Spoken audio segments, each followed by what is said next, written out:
j'ai envie de dire que c'est pas à lui de dire et de choisir ce que doit être la politique économique et industrielle de la France.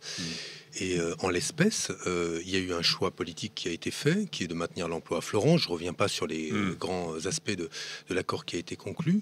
Mais si demain, pour une raison ou pour une autre, dans le domaine de l'acier ou dans d'autres domaines, il apparaissait que l'instrument de la nationalisation était pragmatiquement le meilleur instrument pour sauver l'outil de production, les emplois, quitte à ce qu'ensuite on cède ce qu'on a nationalisé au départ et donc on ne perde pas d'argent et que l'État se retrouve l'argent qu'il a investi. Si la nationalisation apparaît pragmatiquement comme le meilleur instrument, on ne demandera pas son autorisation. Elle reste sur la table. Mais non, on ne demandera pas son autorisation à Monsieur Mittal. Ça, j'ai bien compris, mais elle reste sur la table. Elle le reste, comme le président de la République l'a dit lui-même et comme le Premier ministre l'a évoqué lui-même, comme un instrument possible dans des hypothèses où il apparaît. Je prends un exemple très simple.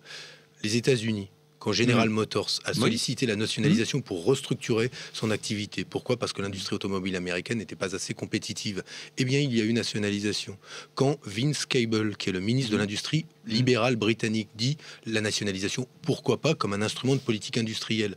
On a là des choix politiques qui sont faits sans idéologie. Pourquoi pas fait alors ce choix politique? Parce qu'en l'espèce, sur Florange, le Premier ministre a considéré que la nationalisation n'était pas le meilleur instrument.